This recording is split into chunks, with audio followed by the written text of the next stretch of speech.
एक गांव में रहता था एक कोई व्यक्ति, उसकी नाक कट गई, झगड़े में या किसी तरह कट गई। अब कौन वहां तक पता लगाने जाए, कट गई। अब बेचारा परेशान, एक तो नाक कट गई, गांव में जहां से भी निकले सभी लोग कहते नकटे भैया आ रहे हैं। कोई कहता नकटे ताऊ, कोई नकटे चाचा, कोई राम राम भी करता तो कहता नकटे चाचा राम राम। उस बेचारे को बड़ा बुरा लगे, लेकिन करे क्या, नाक को छिपावे भी तो कैसे।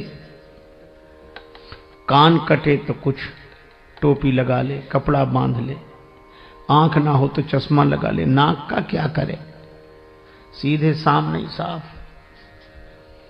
तो उसने सोचा नाक कट गई तो नकटे की कोई इज्जत तो होती नहीं है। तो उस नकटे ने इज्जत पाने के लिए एक युक्ति सोची, क्या, साधु बन जाओ।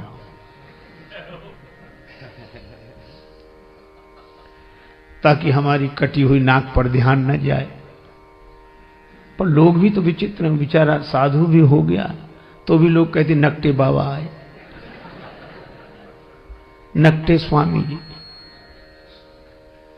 अब बड़ी मुसीबत। और कोई कहता नकटे, तो दूसरे लोग डांटते है, ऐसे बोलते हो, साधु हैं ऐसे मत बोलो। तो उसे लगता कि शायद पक्ष में हो, लेकिन वो भी यही पूछता कि महाराज कैसे कट गई।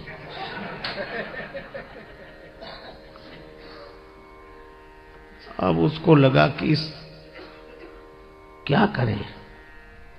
तो एक कुटिल योजना उसने मन में बनाई। एक आदमी ने एकांत में आकर पूछा कि नाक कैसे कट गई। बोला ये बहुत बड़े रहस्य की बात है, कटी नहीं है, हमने खुद काटी है। सो क्यों? एक दिन भगवान ने कहा स्वप्न में, तू मुझे चाहता है, मेरा भक्त है, तो मेरे लिए क्या कर सकता है, तो मैं तुझे प्राप्त हो जाऊं। मैंने स्वप्न में कहा आप जो कहें, सिर काट कर रख दो। भगवान ने कहा सिर नहीं, केवल नाक काट ले, मैं दर्शन दूंगा और सदा तुम्हारे सामने रहूंगा। तो जब से नाक काट दी मैंने, भगवान प्रकट हो गए। और देखो ये दिख रहे हैं सामने, दर्शन रहा, हा जय हो प्रभु, ये भगवान दिख रहे हैं, हमेशा रहते हैं, हमको खूब दिखते हैं। और भगवान ने एक बात और कही थी कि तुम जिसकी काट दोगे उसे भी दिखेंगे।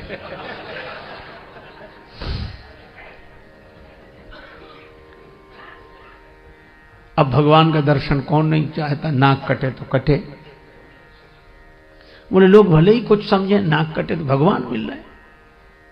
तो कहा एक बात है, क्या, हमको भी मिलेंगे भगवान? हाँ मिलेंगे। तो काय को नाक कटवाता? बोले नहीं, नाक जाए तो जाए, दर्शन तो हो। तो कही आ जाओ सवेरे। गया, उसकी भी काटी। अब कहीं भगवान ऐसे मिलते हैं? उसकी नाक कटी, उसने कहा कि हमें तो नहीं दिख रहे कहीं। बोला हमें भी नहीं दिखते। कहा फिर हमारी काय काट दी? कहा कि हम अकेले परेशान थे, सब दो हो गए। अब उस बेचारे को मिला कुछ नहीं था उस नकटे के पास, और नकटों के पास किसी को कुछ मिलता भी नहीं है। लेकिन चूंकि अपनी नाक कट गई तो मजबूरी थी, अब वही हल्ला मचाने लगा, हाँ भगवान दिख रहे हैं, ये दिख रहे हैं, प्रत्यक्ष दिख रहे हैं, सामने दिख रहे हैं। अब पहले तो एक कहता था, हाँ, अब दो कहने लगे। बोलो, प्रचार इतना हावी हो जाता है कि प्रचार इतना प्रभावपूर्ण ढंग से जीवन में अपना प्रभाव डालता है कि प्रचार के चक्कर में आदमी विचार करना ही भूल जाता है। विचार बेचारा जैसी कौंधता है वैसी प्रचार।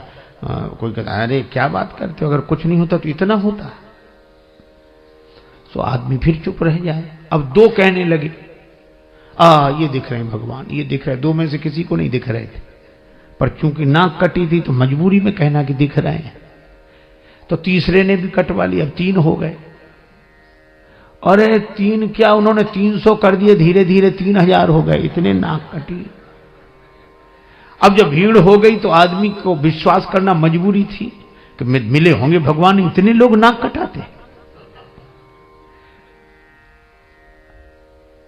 नकटों का समूह चल पड़ा, भीड़ की भीड़ नकटों की, किसी को कुछ नहीं मिला, सब हल्ला मचा रहे, झूम रहे, ना ये मिल गए, ये मिल गए। वो तो एक साहसी आदमी आया, उसने कहा हमारी कटी सुकटी औरों की तो बचा लें। तब उसने हिम्मत करके कहा कि यहां कुछ नहीं है। यही है, भीड़ के साथ एक ही शब्द है, भाड़। भीड़ भाड़, भीड़ अक्सर आदमी को भाड़ में ही ले जाती है।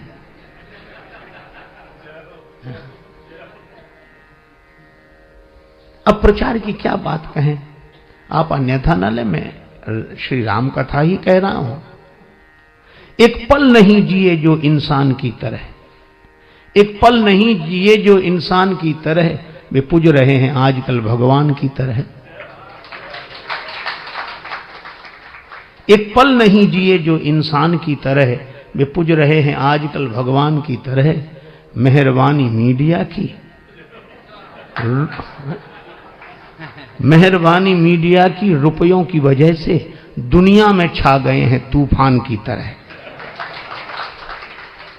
उपदेश दे रहे हैं औरों को शांति का, उपदेश दे रहे हैं औरों को शांति का, और आपस में लड़ रहे हैं पहलवान की तरह।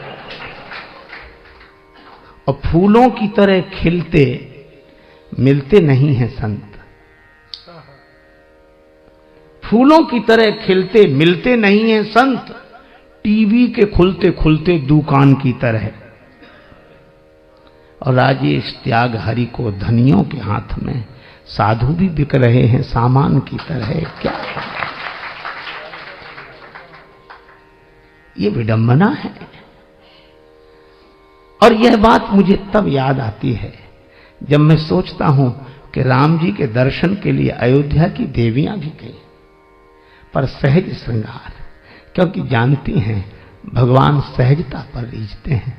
आप जैसे हैं वैसे ही भगवान के सामने पहुंच जाएं। अच्छा, आप जैसे हैं वैसे ही भगवान के सामने पहुंच जाएं तो आप भगवान के लिए अनमोल हैं। और अगर आप जैसे ही हैं वैसे ही दुनिया के सामने पहुंच जाएं तो आप करोड़ों के भी हों तो 2 कौड़ी के, और आप हों कुछ और दिखें कुछ तो 2 कौड़ी के भी हों तो करोड़ों के। पर बनावट जहां चले तो ठीक, पर भगवान के यहां तो न चले। इसलिए सहज श्रृंगार, सहजता ही जीवन का श्रृंगार है। सरल